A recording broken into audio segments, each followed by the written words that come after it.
Hello. I am doing some old school astrology of dead people because I enjoy it, and honestly, it's a great teaching tool. I've talked about this before. When you read people's biographies or watch documentaries about someone, you can follow along in their chart to see what happened when and what energies caused what. And there's a lot of diversity in terms of energies, just period. Um, but you can really get a sense of what it might have been like to have Pluto in Gemini, or what it might have been like to have Neptune in Cancer. And um, I think we limit ourselves when we focus on only people who are alive, because that, like, the spectrum of what's fully available in the zodiac is not well represented just by looking at only people who are alive. You learn a lot about, especially the outer planets, when you go several generations back and you follow along with what types of issues they encountered in their lives, how they handled them, well or poorly, etc., etc.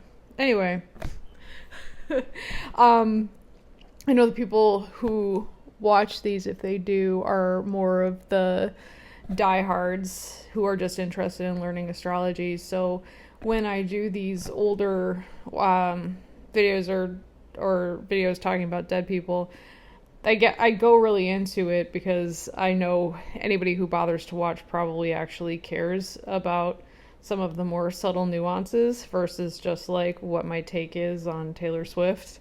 And I have unlimited takes on whatever. But I was watching I Love Lucy. Of course, I looked up Lucille Ball and Desi Arnaz, and wow, like I'd seen it before, but I have some stuff to say. Um, so anecdotally, Lucille Ball was, I mean, obviously a great female comedian. We'll get into that, and a trailblazer for women in comedy.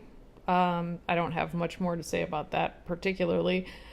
But she was also not known for, but she had the reputation of not being the friendliest person when you met her in real life, because people were expecting to meet Lucy, and that's not who they would wind up meeting.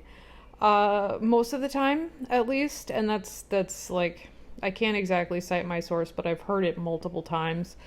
Uh, this woman was a double Capricorn, right? And she has a sus birth time, but Desi Arnaz's birth time is even more sus. So her birth time seems to work mostly, so just like squint and make it blurry. But I think we should just believe her birth time. Like, would it make more sense if she was Sagittarius rising, and would that be possible that she was Sagittarius rising? Yeah. But let's say she's a double Capricorn, and it doesn't even matter, because what stuck out to me the most, and you can't see it because I only have like the tightest of orbs represented here, but this woman has an Earth trine, so Capricorn moon here, trine Mars here in Taurus, and then trine Mercury in Virgo. So Earth trine people have a tendency to, I mean, it's literally like being down to earth, but they have a tendency to be really good with money and logistics. What did Lucy do after I Love Lucy? Well, and like during, she was the head of a production company, and read her Wikipedia, she was a shrewd businesswoman. And so, yeah, not a big, huge surprise that the person that people met expecting like Lucy from I Love Lucy was very different. That this is someone who's shrewd and down to earth, or at least has the ability to be down to earth. That said, there's a Leo sun right here. And so And also there's Jupiter on a Scorpio South Node, and that also makes sense. Like, so much of this makes sense. Um, Additionally, what I didn't know that I learned today is that her early life really sucked. Her father died when she was really young. It seems like her family didn't have that much money and were always moving. And then, like, there was some conjecture in what I found of that she was like tied up or chained into her backyard literally as a child. Could be true, might not be, I don't know. That is the problem with people who are dead, is see, like, some of the stories become like mythology or blown out of proportion. I genuinely don't know. But after me saying that, look at her chart. Where's the indicator that there could have been some hardship in home life? Home being the key word. That would be down here with this Mars-Saturn conjunction in Taurus. So, okay. This is one of my biases. When I see Mars and Saturn combined, and I have a Saturn-Pluto conjunction, so this is like the pot calling the kettle black. There usually is either cruelty in the person's history, or the ability to be cruel, or extreme frustration with the way that someone asserts themselves, and often the feeling that they can't assert themselves. So those are four distinct things. You can see all of them together, or you can see one of them. It's not a sentence of like, if you have this, you will be cruel, but essentially what it is, Saturn, wherever Saturn is, you have to grow up in order to use the energy appropriately. And Mars is like, I'm checking this statement before I say it out loud. I'm just like, Mars and the moon are probably in competition for the least mature energies that we have, because the moon is the subconscious, and it's also your habits. So if you have really bad habits, you may not be aware that you have them. Like, the moon is at least is not self-aware. Mars is slightly more self-aware, but it's very egoic, and it wants what it wants when it wants it. Saturn with Mars can mute or dull or block the ability to feel like you can get what you want. And so as you mature and you grow up, you learn patience, hopefully. But if you don't learn patience, you are probably going to be a fucking nightmare to be around.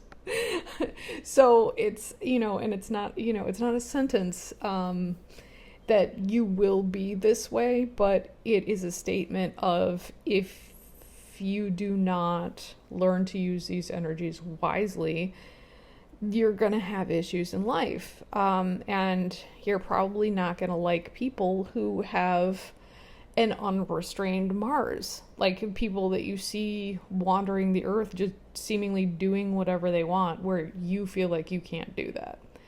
So that being in the fourth house is that, again, it doesn't sentence you to experiencing cruelty at home or early life cruelty, or the fourth house tends to correlate with the father, who we know in this case is dead. But it's that kind of like, there's hardship or something blocked the ability to assert oneself. And hey, guess what? This combination is squaring her Leo sun, and it's an 8th house sun. Deep breath. I talked to somebody about what it is to have an 8th house sun, which ultimately is somewhat indescribable because it varies so much from person to person. And the other reason that it's indescribable is people with 8th house suns tend to not want to talk about their ego shit or the complexities, the ego complexities that they possess. So it's hard to nail down exactly what an 8th house sun is doing or what an 8th house sun wants to do.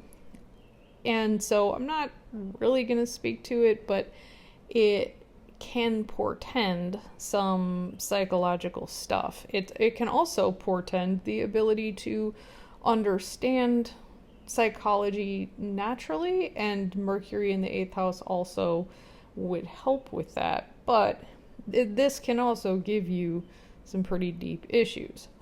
So a water house, meaning 4th house, complexity squaring an 8th house sun is a compounding factor. Then, on top of that, excuse me, we have, where do I want to go even? Here. Uranus in the 1st house. Again, sus birth time, but I'm going to read it as though it's real. I've said this before in other videos, I believe. This is something that people miss often, and I wish they didn't. Do you see that this Uranus, it's at 26 degrees Capricorn, is squaring the MCIC axis? So you can actually see the square because it's less than 2 degrees, and these are the orbs that I use. What does that mean? That means that whatever planet is in the square to the MCIC, or she doesn't have one, but you often see people with squares to the ascendant, descendant, the planet squaring causes an issue with the ability to feel emotionally secure and the ability to act like a mature adult. So I didn't know her personally, but what's Uranus? It's, the need to be independent, the need to be your own person, act of your own accord. It has a lot to do with freedom, the need for freedom.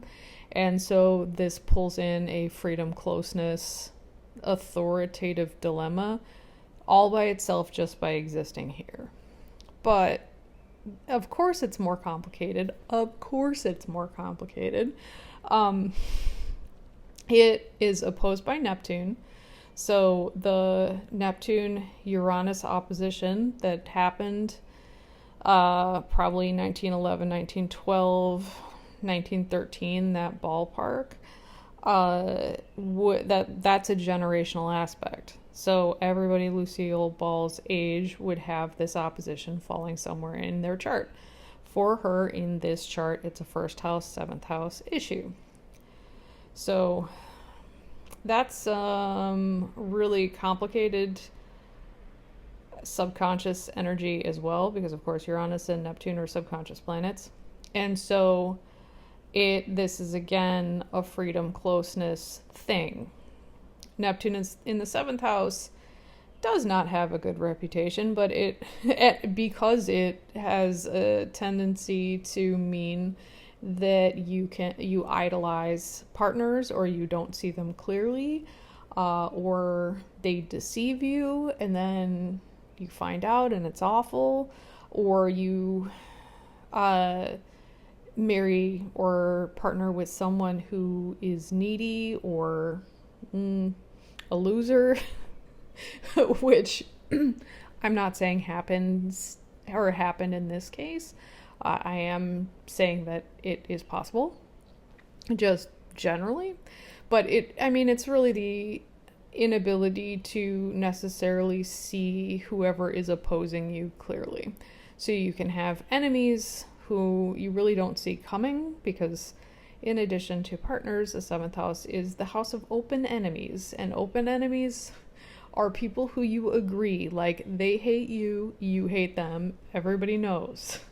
There's not a secret, but When an open enemy has a Neptune flavor, you can't always tell what they're doing. Uh, if you had Saturn in the 7th house, you would know exactly what they're doing. Neptune, sometimes no idea. So the ability to, or the inability to read people properly. And then you can see here, Pluto is not technically in the 7th house, but let's say she was Sagittarius rising. That would actually put Pluto in the 7th house. So I would say, like, I wouldn't rule it out, but this chart works pretty well for what it is. And you know what? It doesn't even matter, because Pluto is close enough to the 7th house, the beginning of the 7th house, that you would read it as a 6th house Pluto, but it would also pull in 7th house implications. Anything loitering around any of these angles should be read as in the proper house that it's actually in, but having an effect on the next house over. This is not true for anything loitering like in the 2nd house, and I would read something in the 2nd house but close to the 3rd as 2nd house, unless in conversation with the person that I'm reading with, it really sounds more like a blend, or like it is in the 3rd house. It can really vary, but I have planets in the 8th house that, like, they're so close to the 9th house, and I really want them to be 9th house planets, and it's been a long time of me wanting that, and it's hard to come to terms with the fact that they are truly 8th house planets. Like, I wish they were 9th house planets. It would be so nice. But they're not. Anyway, Pluto in the 7th house, which this is not a 7th house Pluto, but it's a 6th house Pluto that is going to act from time to time like a 7th house Pluto, and because it's so close to an angle, it's a biographical fact. That's the thing about angles, is planets on angles play out regardless. Like, you do what you want, but your planets on angles are going to be a part of your biography, whether you like it or not. So what is the biggest part of Lucille Ball's biography is the legacy of I Love Lucy, which is, who loves Lucy? Desi, right? I mean, we all agree. So she's known for a TV show that's based on a marriage that was real. And also, I don't know how much you know about this woman, but again, when you read her biography, this was a fucking dramatic relationship. I'm feeling okay dropping F-bombs because, first, I'm tired, but second, who cares? Like, normally I'm a little more hesitant to swear, so I apologize if I'm offending you. But yeah, I mean, I do think that is a proper F-bomb, because, I mean, read about it. It just, infidelity and fighting, and they really had a love-hate thing going on, which I'll get to in a second. But Pluto in the 7th house does not play. If you have open enemies, they don't hate you. It's like it's like hellfire type of hate. Like, it's something beyond, it's next level. And when Pluto doesn't love often. That's something about Pluto, the god Pluto, but it also translates to the planet, and you do see this with Plutonians. They don't bother to love often, but when they do, it's an all-encompassing thing. So Plutonians don't take lovers, they take hostages. And if you know, you know, I am not kidding. So, and by hostages, I mean there's just this, like, if a Plutonian decides to accept you into their lives, it is a no questions asked thing, but they kind of absorb you rather than think of you as something separate and distinct from themselves. So there's a lot of unilateral decision making because they just assume that you want the same things. And there's no conversation about it. It's just kind of like once they accept you, they kind of forget that you have different preferences than they do because it's like that. Like, and it's not intentional. They don't wake up and are just like, my hostage will eat what I want to eat because that's what I want. They don't think that way. They're ride or die. And if you have a Plutonian in your life who's there for you, they're there, but it can be frustrating to have somebody who makes unilateral decisions and it's not a conversation. It's just taken for granted, like, we are together. There you take blood oaths, like, not realizing the implications, let's put it that way. Okay, so in addition to the fact that Pluto is here, there's an inconjunct to this Uranus. So it's like the need for independence inconjuncting this 6th house Pluto, and I should say that 6th house Pluto has a tendency towards myopia. It's the 6th house is a mental house, and so it can give you some hang-ups in terms of how you process information. It can be reading things to the extreme negative, but the empowering idea of Pluto in the 6th house is the ability to pay attention to minute details, because the devil is in them. That wasn't a bright take on that. I was trying. But it's the need to be productive, the drive to perform day-to-day work and be outstanding in that work and get all the details right and be very attentive to the little things, because if the little things get away from you, then there's this feeling of being completely out of control. That can also lend itself to health issues. It's about ultimately, the 7th house is where we create balance, and the 6th house is on the way toward that.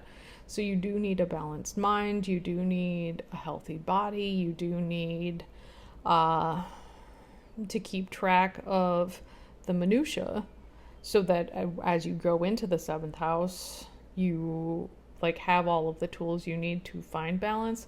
But the 6th house is not an inherently balanced house. Jeffrey Wolf Green put it as in the 5th house, we are all full of ego and oh, look at me, the sun is shining on me, I am so great.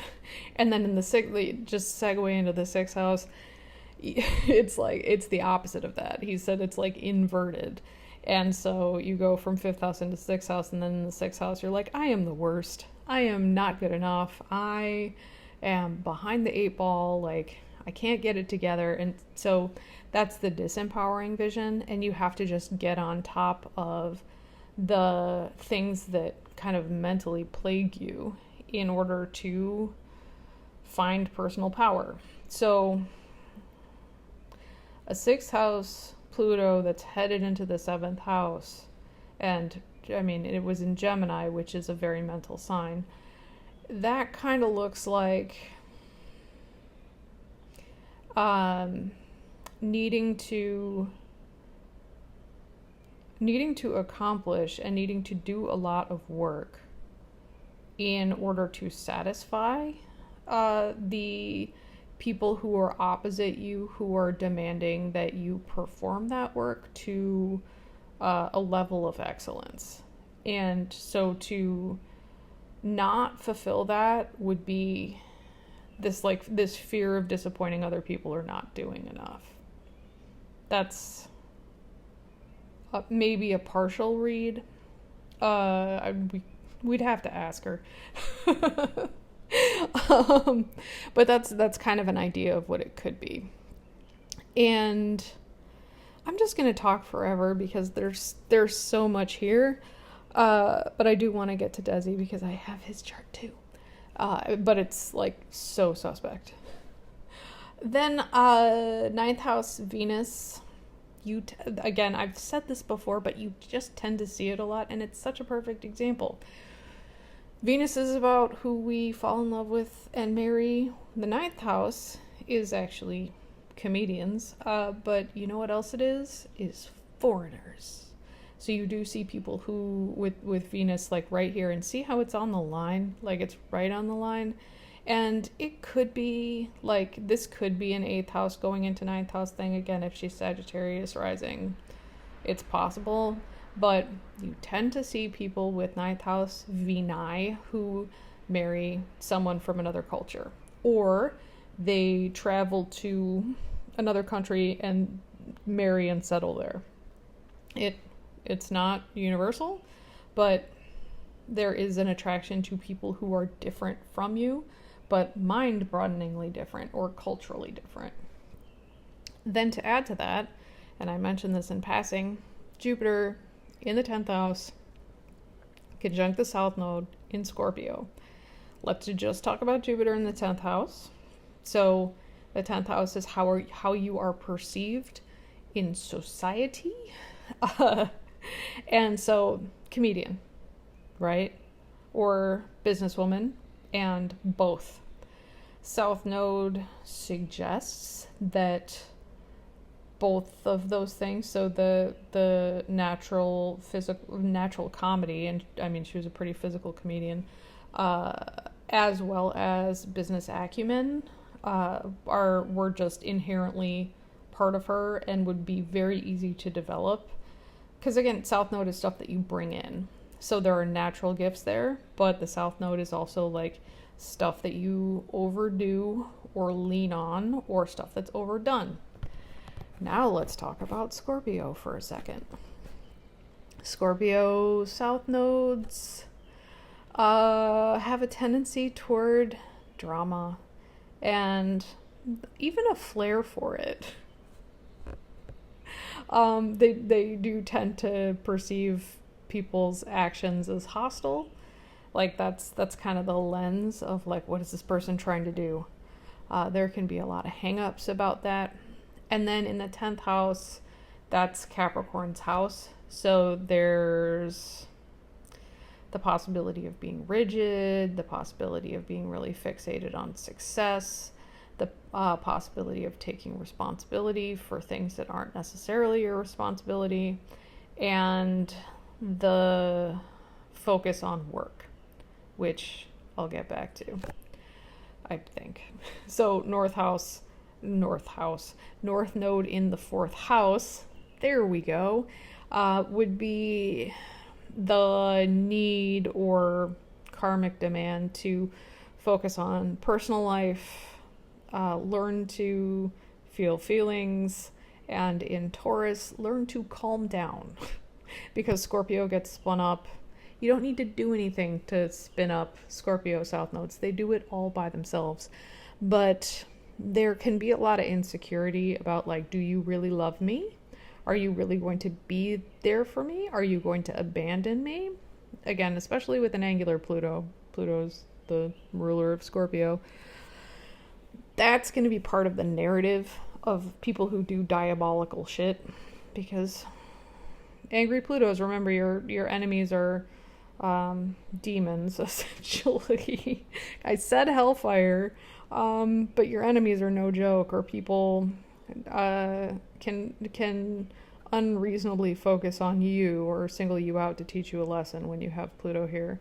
So, you know, the feeling like people are out to get you, or people are going to leave you, or people are going to punish you harshly for crimes, real or perceived. It sounds like I'm being dramatic. I swear to God, I'm not being dramatic. I promise. That's part of the narrative. That's part of the story. That's part of the issue. Last thing I want to say for right now about her is I want to go back to this Sun-Mars square. And now let's, like, with or without Saturn, let's just talk about Sun-Mars people. And when I say that, I mean people with the conjunction to the sun, people with Mars opposite the sun, people with Mars square the sun. These are willful people. They go to 1,000 without much assistance. They find reasons to fight because, the sun is your ego and Mars is fighting. So who you are egoically has something to do with fighting. It, in used well, it can be a champion for people who are underprivileged, underserved, who haven't been treated well, but frankly, Sun Mars is personal, and so you tend to take things more personally than you need to. You tend to see everything as a battle, which also with a Scorpio South Node, that's like double see everything as a battle. And it is good in this case, or I think it's served her well, of like not giving up and being really persistent in her career and being a pioneer and a trailblazer for women in comedy. I think this Uranus square also helped with that, of she was going to go her own way, one way or another. But Sun Mars would give her the drive to do that, and then the Saturn conjunction to Mars would also give her the seriousness to really go out and do it and think, long term and about substance, especially since those are in Taurus. So like, are we doing what's like really well put together and substantial and good, long lasting? I don't know that anybody could have predicted that I Love Lucy would have been as successful as it was, but I would think that there would have been an eye to that. Anyway, my point here is that Sun Mars people are difficult to live with for the reasons that I enumerated. If you have somebody who thinks everything is a fight, Scorpio South Node, this situation, and Pluto on an angle, that's gonna be rough. Okay, let's look at Desi for a second. Here he is, sus birth time, okay? When you look him up, it has a really terrible rating, like it's a double D rating, where Lucy is like an A rating. And I think somebody might have played with this time to put Pluto here with the moon. But here, we just talked about Sun Mars people. You can see this. Sun Mars, right? So you have a Sun Mars person married to a Sun Mars person. And if the moon was anywhere near this Pluto, because it's sus birth time, that's tantrums. Like, I've met one person with a moon Pluto conjunction who I didn't see have a tantrum, but there's, and I knew her for a long time, there's quite a bit of emotional depth, but there's also usually quite a bit of emotional insecurity. And when we feel emotionally insecure and we have Pluto hooked up or hooked into that, there's no end to it. It's like, take the bottom out of that. And so rather than being able to find emotional stability, unless you have developed your self-awareness to an extreme degree, there's just a lot of subconscious stuff that it seems like it keeps coming at you when you have a Pluto and Moon conjunction. So when you get upset, it feels like life or death. And there's a lot that could be said about like how key it is for Pluto Moon people to be like extensively nurtured, because again, there's no bottom to it, but like when is enough? And we can speak to his we can speak about his reputation because he had a reputation for being a womanizer, but my guess is that it was really about the attention, because the moon is women and Pluto is just like this need. Like, I don't want you, I need you. I need you to be physically there with me because the moon needs like closeness and presence. And then because if you like over here, there's this, I mean, it's wide, but it's a Uranus Venus conjunction, which that and then Venus is in Aquarius. So like that can be a very emotionally distant Venus. Like, it doesn't need to relate for romance that much. It just needs to talk to you. So like, it's this about the physical closeness and physical presence that would be a driver for someone with a chart like this. Then the other thing that I thought was interesting is that he has a Cancer South Node, which then it points back to the moon. But because the ruler of the South Node, you look at the ruler of the South Node to see what it's doing. So quite a bit of emotional depth and intensity. So that's like Lucille Ball, but Saturn conjunct the South Node, and Saturn is the ruler of the North Node. To have the ruler of the North Node conjunct the South Node is very annoying.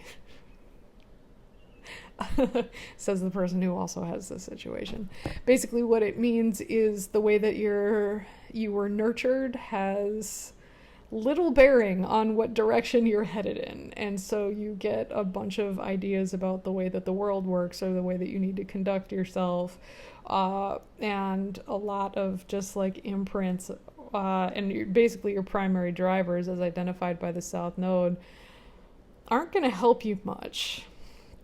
But it also, it kind of like feels like being on a tightrope where you have a lot of hang-ups and a lot of programming in your head that you know pretty immediately if you veer off that tightrope, because things immediately stop working for you of like, oh, that didn't go well, and then you have to, get back on there and rebalance.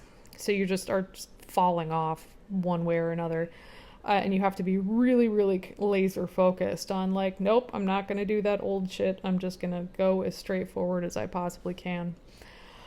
North Node in Capricorn has a lot to do with taking relationships seriously, if this was really in the 7th house. So like really being committed in relationships would be how I would read it, versus acting or reacting based on the prevailing emotions of the day, which would be very intense and a primary driver. So this poor guy has, the Sun-Mars conjunction, extremely willful. Pluto-Moon conjunction, extremely emotional, and I mean, there can be a unwillingness to admit how deep the needs are is the other thing, because wherever Pluto is, like, you can be super secretive. That's just a statement.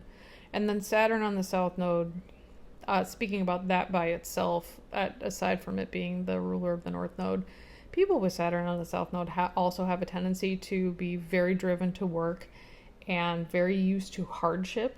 And this with Cancer South Node, it would be hardship or responsibility that was found in the early life in the family. So it's like, we are the type of family that does this, this, and this, and you can't deviate from that. Or you just get like the wrong messages about how to comport yourself in close relationships with people. So, like, am I painting you a decent enough picture? I hope so. The interesting thing here is, or another interesting thing rather, his Jupiter was on Lucy's North Node. So remember, Lucy has a South Node conjunct Jupiter. His is the opposite. I'll show you. See, here's her. It's a degree off. So what does that mean? Jupiter North Node conjunctions are expansive wherever they're found. So when you find somebody who has Jupiter on your North Node, you just have a tendency to enjoy hanging out with them, and usually you have a relationship based on making the other person laugh. Now, I say that because humor is very much a part of my life, but it could also be someone's philosophy, their belief system. It could be religion. It could be somebody like expands your sense of culture, teaches you a lot of things that you don't know. So it could be all of those things. And then they have Jupiter opposite Jupiter, which, you know, that's just coming from the opposite place philosophically. But they both have Sun, Mars. You could theoretically, now this is much harder to see because there's two charts here, but you could, if you really wanted to, because her moon was angular, which I didn't even talk about because I never would have stopped talking, but it's a almost 10 degree opposition from Pluto. So like, I would only count it because it's angular, but I think that obviously she had some lunar issues with the way that she grew up and her family situation, but we saw that in the 4th house, so that they would just be another confirmation of that as an issue. Anyway, they're both workaholics. He had Saturn on the South Node. She had a 10th house South Node. I think it was Wikipedia, but it could have been a different article I read. Their daughter, Lucy, said that they were never home. They were always working. And that makes total sense given their setup in their chart. The other reason that I think that somebody probably messed with Desi's birth time, because we're still on his chart, is that Lucy's Venus is on the IC, and they have the ascendant descendant flipped. If his birth time is real and her birth time is real, you actually do see this from time to time of somebody else's descendant being your ascendant sign. Like, that actually does portend a decent relationship, but it is an opposites attract thing, which they have some opposites attract stuff, but they also have similar stuff. And again, I'm reading his birth chart as though it's vaguely real, but he also has or had theoretically a 9th house Venus, which is the same of just being attracted to people who are not in the same culture as you. Per this suspect birth time, he would be Plutonian because he has Pluto on the ascendant, which would be perfect for Lucy because with Pluto conjunct her descendant, she would attract Plutonians, and this would make him super Plutonian. Although a Pluto moon conjunction would do that in and of itself. Fascinating, right? I hope. But when you read about how dramatic and tumultuous their relationship is, honestly, it makes a whole heck of a lot of sense given their respective setups. So, I think I'm done talking. I hope you enjoyed this. If you didn't, I'll catch you next time. If you have questions or suggestions, I hope you know where to find me. Drop me a line. Thanks for watching.